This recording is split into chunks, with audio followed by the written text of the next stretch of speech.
Assalamualaikum warahmatullahi wabarakatuh.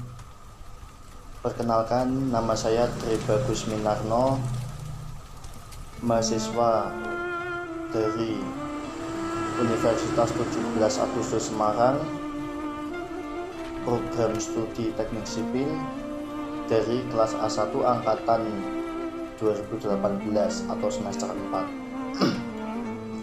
Baik, dalam video kali ini saya akan menjelaskan tentang materi reklamasi. Apa itu pengertian reklamasi, tujuan dari pelaksanaan reklamasi tersebut,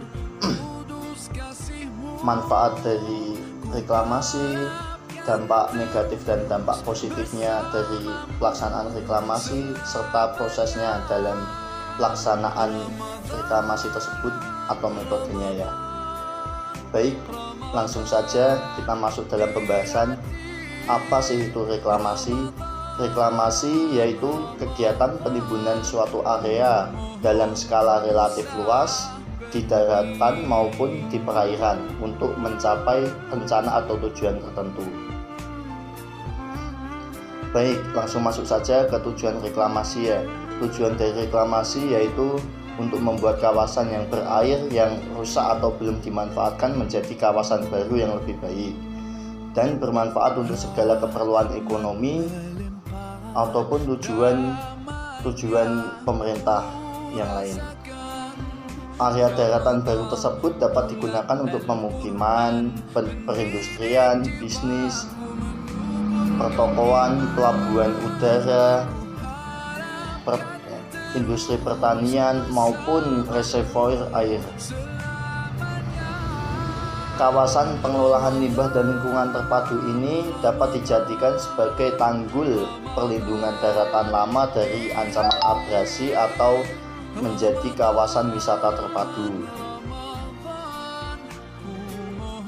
Ditinjau dari aspek lingkungan dan fisiknya, menurut Max Wigau, tujuan reklamasi yaitu untuk memulihkan tanah yang hilang karena gelombang air laut, kemudian untuk memperoleh tanah baru di area depan garis pantai untuk pendirian bangunan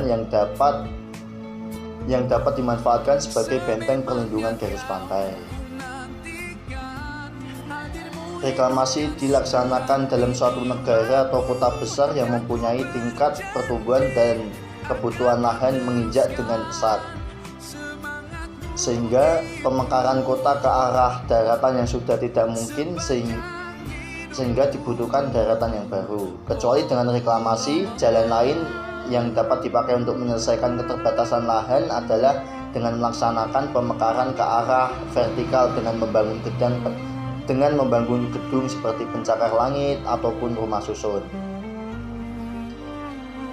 Manfaat dari pelaksanaan reklamasi sendiri yaitu untuk negara atau kota-kota besar dengan kepadatan penduduk yang tinggi dapat dimanfaatkan untuk menyelesaikan masalah keterbatasan lahan dengan membuat bangunan lahan pemukiman yang baru dengan mendapatkan tanah tanpa melakukan penggusuran penduduk.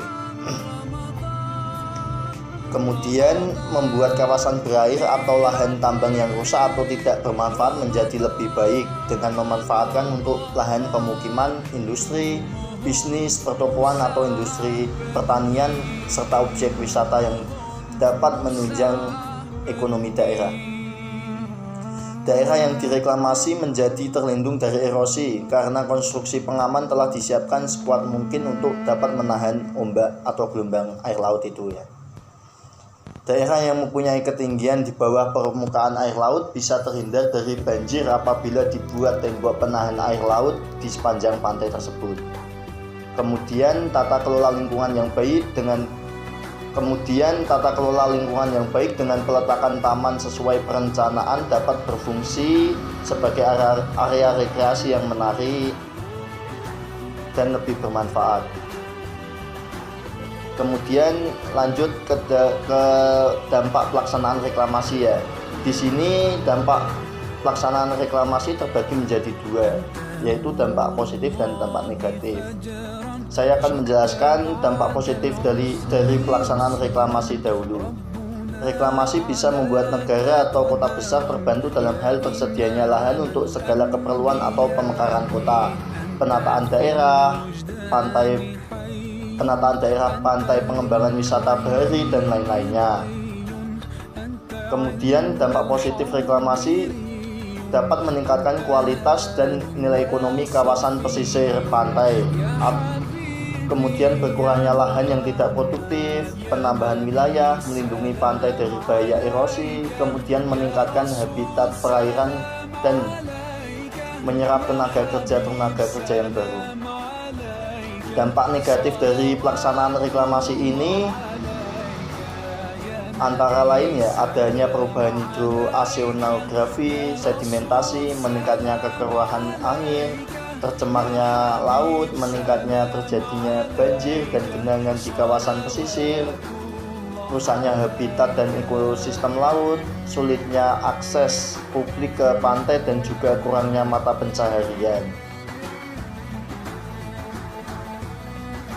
Dampak negatif reklamasi antara lain yang secara umum yaitu kurangnya ketersediaan bahan uruk, manfaat lahan menjadi berubah, kemudian berpengaruh terhadap aktivitas-aktivitas yang telah ada di kawasan pesisir pantai tersebut.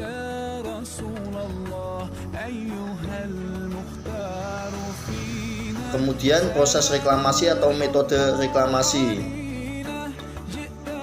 Yang pertama itu ada sistem timbunan. Sistem timbunan ini dilaksanakan dengan cara menimbun perairan pantai sampai muka lahan berada di atas muka air laut tinggi atau yang disebut dengan high water level.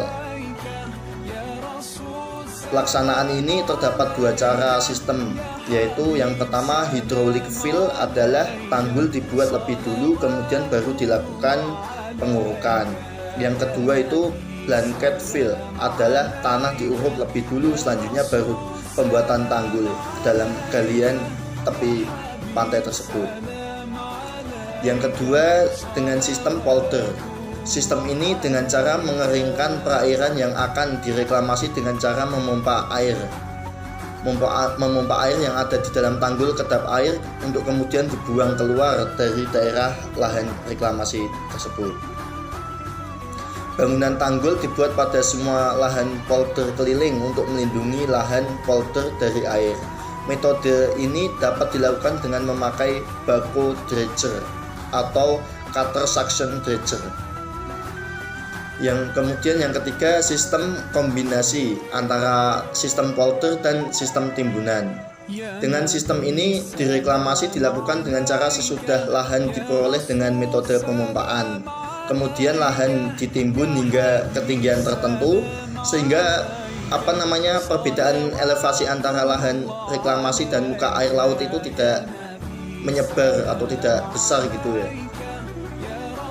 Yang keempat ini dengan sistem drainase. Dengan sistem ini reklamasi digunakan pada kawasan pesisir yang tanahnya datar dan lebih rendah dari kawasan sekitarnya, tetapi elevasi muka tanahnya masih lebih tinggi dari elevasi muka air laut. Baik, sekian pembahasan tentang reklamasi dari materi reklamasi.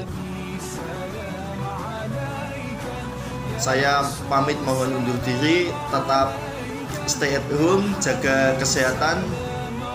Wassalamualaikum warahmatullahi wabarakatuh.